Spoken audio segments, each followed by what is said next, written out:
उस सोमवार की सुबह गर्म और बिना बारिश वाली हुई। तड़के जागने वाले ऑरेलियो एस्कोबार ने, जो दांतों का बिना डिग्री वाला डॉक्टर था, अपना क्लिनिक सुबह 6 बजे ही खोल दिया। उसने शीशे की अलमारी से कुछ नकली दांत निकाले जो अब भी खड़िया मिट्टी के सांचे में जड़े हुए थे, और मुट्ठी भर औजारों को उनके आकार के क्रम में मेज पर यूं सजा कर रखा जैसे उनकी नुमाइश की जा रही हो। उसने बिना कॉलर वाली एक धारीदार कमीज पहन रखी थी, जिसके बंद गले पर एक सुनहरा बटन था। उसकी पैंट गेलिस से बंधी हुई थी। वो एक दुबला पतला सीकिया इंसान था, जिसकी निगाह कभी कभार ही हालात के अनुरूप हो पाती थी, जैसा कि बहरे लोगों की निगाहों के मामले में होता है।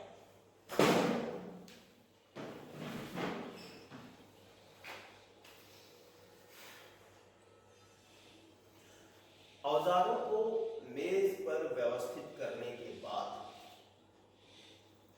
वो ड्रिल को कुर्सी के पास खींच लाया।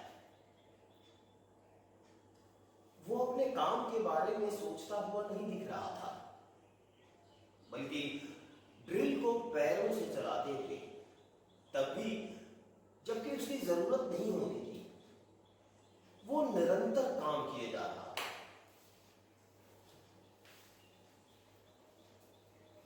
सुबह 8 बजे के बाद खिड़की से आसमान देखने के इरादे से वो थोड़ी देर के लिए रुका।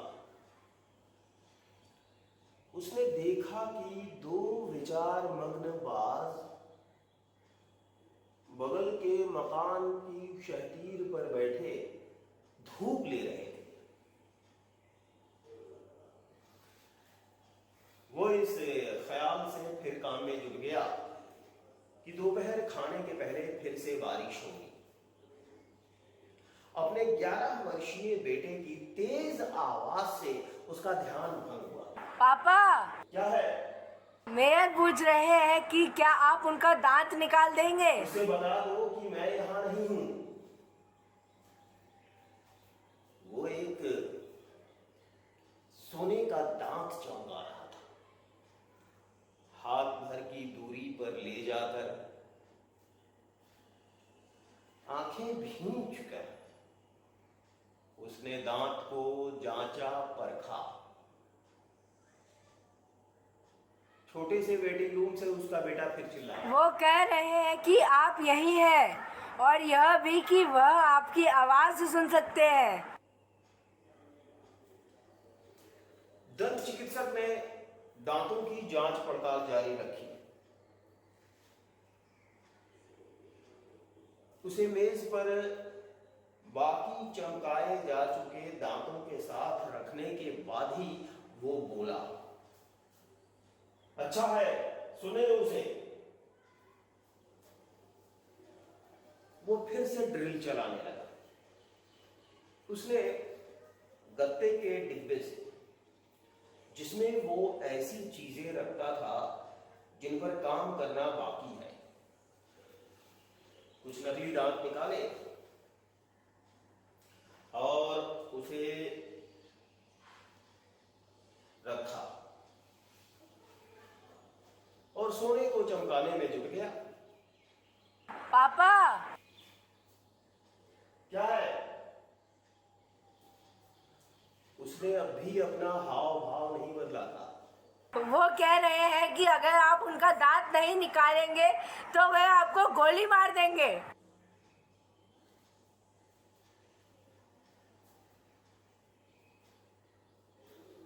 बिना हड़बड़ाए बहुत स्थिर गति से उसने ड्रिल को पैडल मारना बंद किया। उसे कुर्सी से परे ढकेला और मेज की निचली दराज को पूरा बाहर खींच लिया। उसमें एक रिवॉल्वर पड़ी थी। ठीक है, उसे कहो आकर मुझे गोली मार दे। उसने कुर्सी को घुमाकर दरवाजे के सामने कर लिया। उसका हाथ मेज की दराज पर टिका हुआ था। मेयर दरवाजे पर नजर आया। उसने अपने चेहरे की बाईं तरफ तो दाढ़ी बनाई हुई थी, लेकिन दूसरी तरफ दर्द और सूजन के कारण 5 दिनों की बढ़ी हुई दाढ़ी उसके चेहरे पर मौजूद थी। उसने मेयर की नीरस आंखों में कई रातों की नाउम्मीदी देखी। अपनी उंगली के पोरों से दराज को बंद कर धीरे से बोला, बैठ जाओ।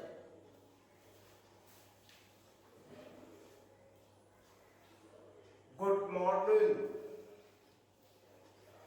मॉर्निंग?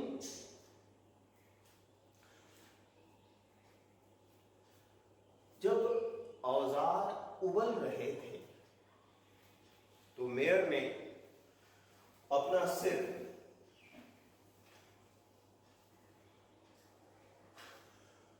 कुर्सी के सिरहाने पर टिका लिया और कुछ बेहतर महसूस करने लगा। उसकी सांसें सर्द थी। दंत चिकित्सक जब अपने हाथ धो रहा था तो उसने क्लिनिक को देखा।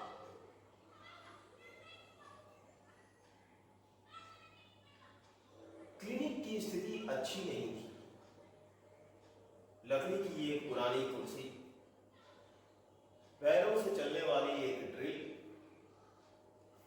मिट्टी की शीशियों से भरी एक शीशे की अलमारी। कुर्सी के सामने एक खिड़की थी जिस पर कंधे की ऊंचाई तक के पर्दे पड़े हुए थे। जब उसने दंत चिकित्सक को आता हुआ महसूस किया तो अपने पैरों को खड़ा करके मुंह खोल दिया।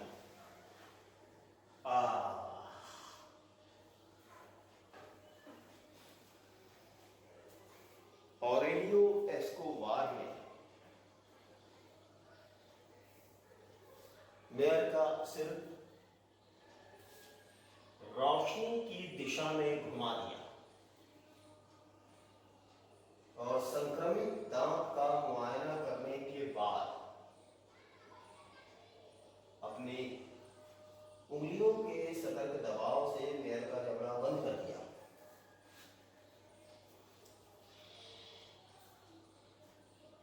ये काम संवेदन शून्य किए बिना करना पड़ेगा। क्यों?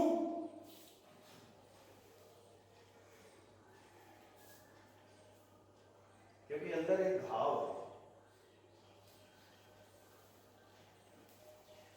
मेयर ने उसकी ओर देखा और बोला, ठीक है, और मुस्कुराने की कोशिश की।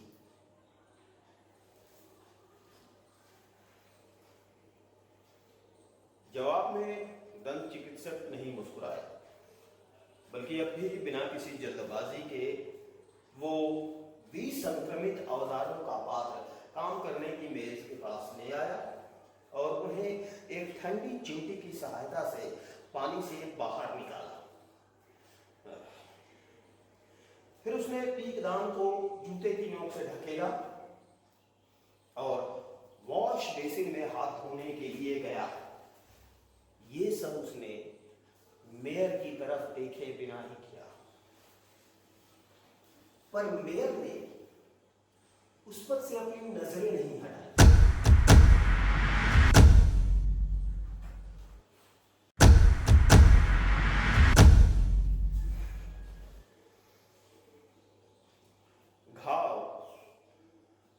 दाढ़ के निचले हिस्से में था। दंत चिकित्सक ने अपने पैर फैलाकर गर्म संडासी से दाग को पकड़ा लिया। मेयर ने कुर्सी के हत्थे को मजबूती से थाम लिया और अपनी पूरी ताकत से अपने पैरों को खड़ा कर लिया।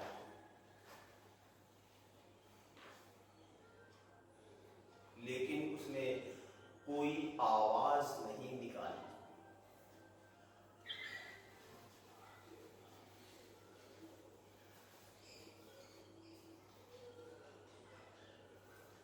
मेरे दंत चिकित्सक ने महज अपनी कलाई को हरकत दी और बिना किसी विद्वेष के बल्कि एक कटु कोमलता के साथ उसने कहा,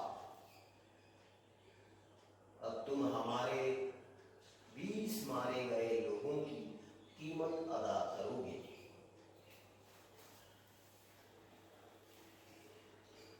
मेयर ने अपने जबड़े में हड्डियों की चरमराहट महसूस की।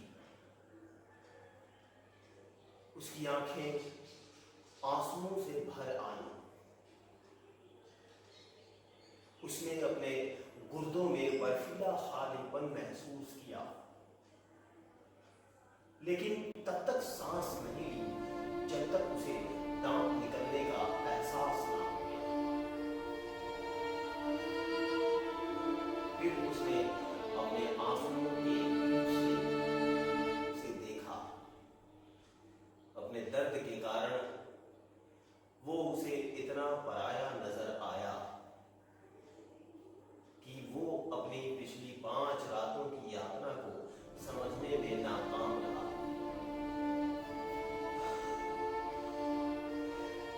पीकदान पर झुके, पसीने से तर हांफते हुए उसने अपने जैकेट की बटन खोली और पैंट की जेब से रुमाल निकालने को हुआ। दंत चिकित्सक ने उसे एक साफ कपड़ा दिया और बोला, लो अपने आंसू पोंछ लो। मेयर ने ऐसा ही किया। दंत चिकित्सक जब अपने हाथ धो रहा था तो वो कांप रहा था। उसने जीर्ण शीर्ण छत, मकड़ी के अंडों और मरे हुए कीड़े मकोड़ों से भरे मकड़ी के जाले को देखा।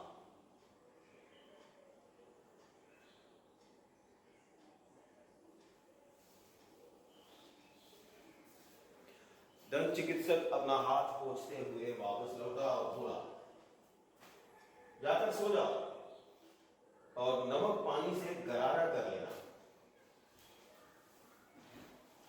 मेयर कुर्सी पर से उठ खड़ा हुआ और एक अनौपचारिक फौजी सलामी के साथ विदा लेकर दरवाजे की ओर बढ़ चला।